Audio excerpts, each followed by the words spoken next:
Good morning, everyone. I'm privileged to present this research work in STEM ED conference held by IEEE last week. Today, I would like to share this presentation again with my followers. This is not recorded in STEM ED conference, but I recorded again offline to share with the wider network. This research works on the gender equality in STEM workforce. A survey-based method was initiated by myself, my colleague Amanda Landy, and Kaiser Due from my colleague Amanda Landy from Bath College at Simon Rock, and Kaiser Due from Women in AI Impact. But the actual credit goes to a number of volunteers and students who have participated in this research, and the research is funded by OSUN Open Society University Network. So what is our research about? As AI becomes an integrated part of our society, it is a fact that digital era, or now AI era, creates a lot of job opportunities. But sadly, the gap is also getting wider and wider between developed and developing nations. The obvious reason is, of course, limited connectivity, insufficient technology, infrastructure, and many other more. Right? Among the developing countries, Myanmar has unique own problems and interesting factors. Many literatures have overlooked Myanmar's STEM workforce gender gap, citing that more women STEM participation in university and their outperformance in the classroom. Is it really a true? So the objective of our research is to address the underrepresentation and lack of attention given to women in STEM from Myanmar. To fill the knowledge gap by highlighting what are the gender bias in STEM fields in Myanmar, and of course, to raise the awareness and promote inclusivity, gender equality, and greater recognition and support and opportunities for Myanmar women in STEM fields. So what is the methodology that we have applied in this research? We use the survey-based approach. We started collecting the surveys to in order to get a comprehensive understanding of the experience and challenges encountered by women in Myanmar tech industry, we started with a survey. Right? The survey was distributed not only the members of Women in AI Myanmar network, and also shared with the publics on the website where we have over 6,000 followers. This survey has reached out to more than 39,000 followers, and we have received 216 responses. Right? The main reason of using the survey-based method to collect the data is because of the current situation in Myanmar. We would like to engage a larger pool of potential respondents, and then to have a wider participation without identifying a person who he or she is considering the current situation in Myanmar. So among the 260 participants, we selected only 93 respondents. The reason of selecting the 93 respondents is we wanted to focus the voices of women.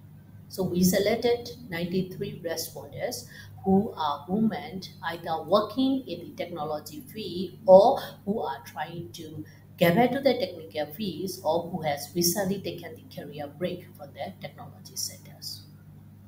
So out of these 93 respondents, we also further reached out to them and invited them for one-to-one interviews. 30 participants have indicated their interest, and among the 30 participants, 90 turned out for one-to-one interviews. So the result that we are going to share later is based on the 93 quantitative and qualitative response through the surveys, as well as the data from the 19 interviews. So who are our participants? Our participants mainly come from the age span of 25 to 34 years old.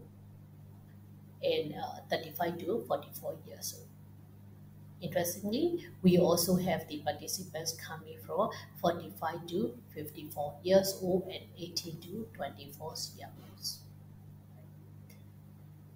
As I mentioned earlier, our respondents are women who are currently working or who have taken career breaks or who are looking for a job. Right? 71% of them are single and 24.7% are married. And we also have a small percentage of participants who are either divorced or separated.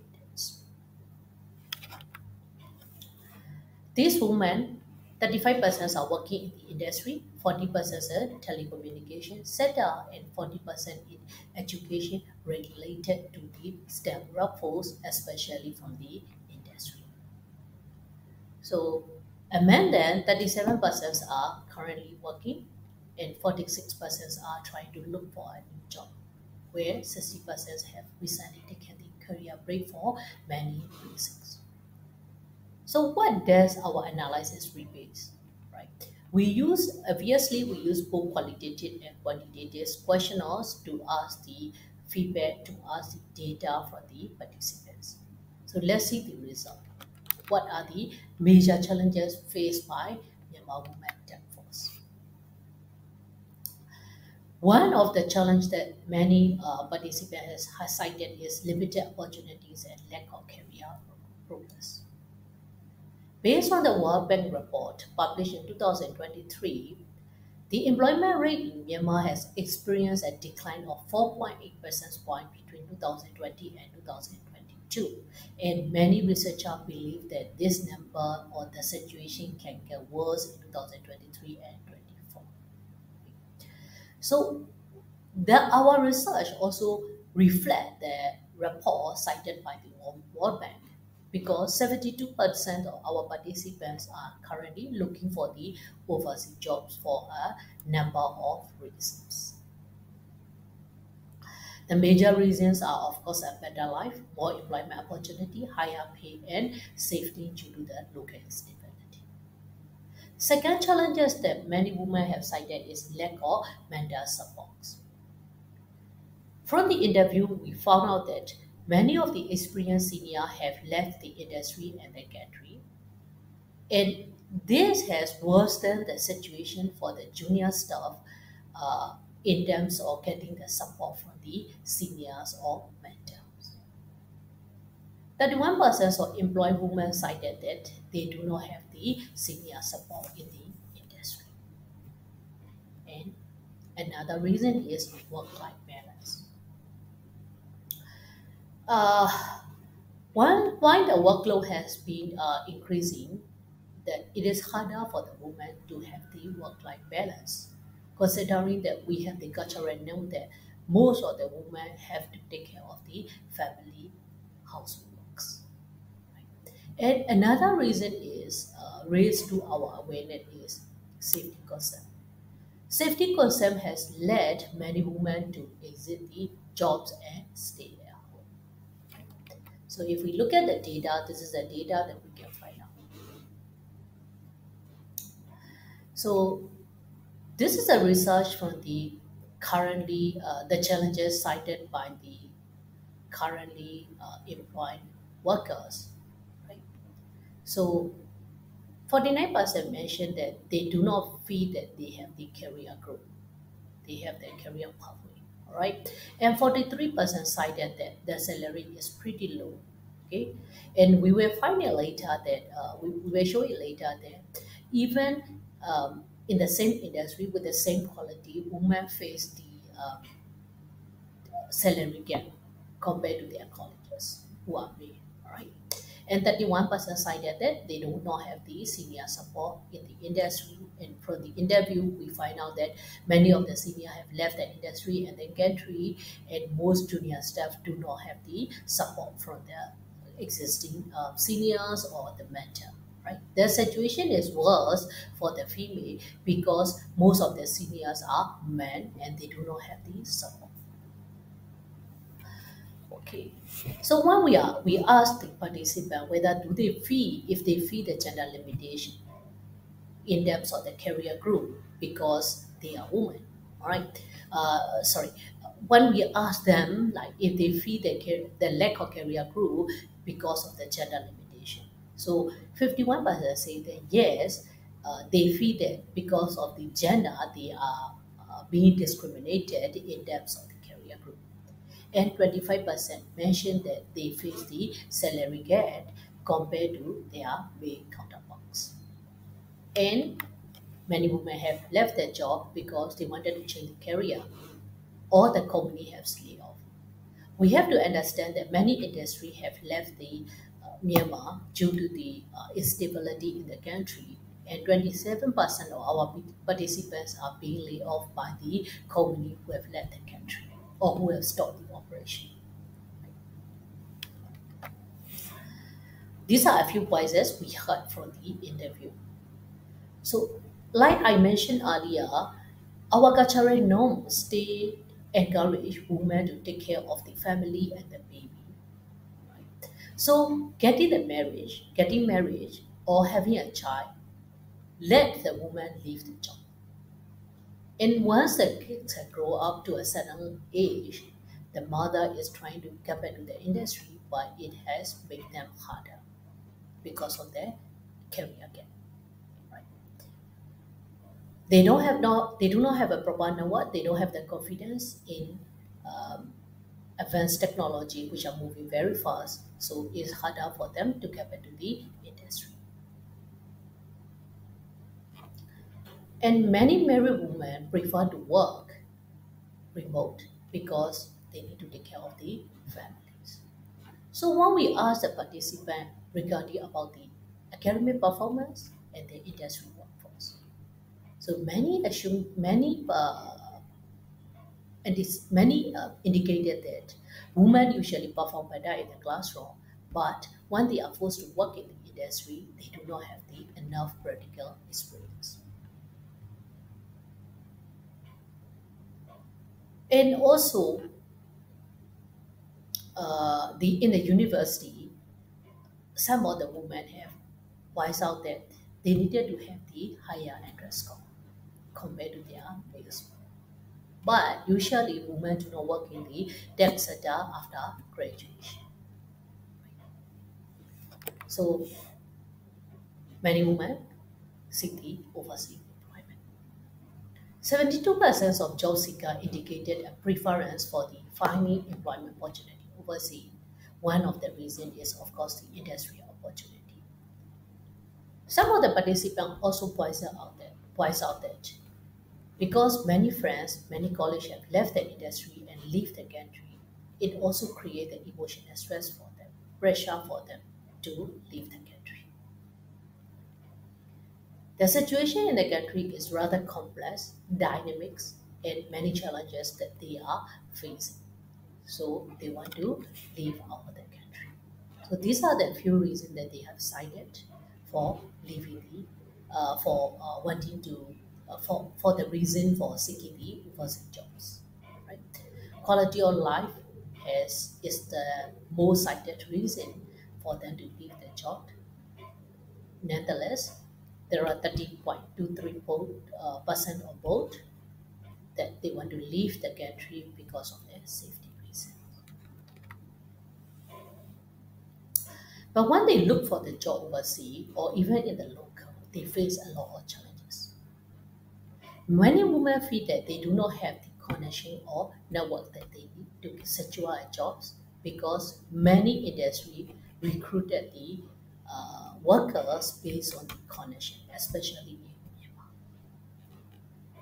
And 44% of the women feel that they do not have the enough technical skills considering that technology has moved very fast. And 42% feel that they do not have the right industry or insufficient industry experience. Other cited reasons are like financial barriers, family support, language barriers, age bias, and so on. Having said that, when we ask the participant if they are willing to get back to the industry and what kind of training that they are looking for, Interestingly, many of the women are seeking for the training in data analytics, machine learning, and AI. This indicates that regardless of the challenges that Myanmar women are facing, they are resilient and they still have the um, interest and love for the technologies. So, in conclusion, we can see that AI is integrated into various aspects of our society. So, it is very important for us to address the gender bias and disparity now rather than late. We need to promote the gender equity, improve the workplace support system, and also address the safety concept to create a safe and enjoyable working environment for women regardless of they are singles or married or separated from their partner. It is very important to create a mentorship network and training opportunities for marginalized community in the workplace. As a researcher, it is an educator, it is very important to it is an important role for us to advocate and amplify the voices of underrepresented groups. If you are interested to learn more about the challenges faced by Myanmar women in tech, I would like to invite you to go and visit to our website and see the details. That the website link will be shared in the comment sections. Our research has led to an impact. Based on the challenges that we found, based on the requirement, the need that the women are voicing out, we have created a network where we are providing our technical trainings and soft skills training to 38 women who have participated in our surveys.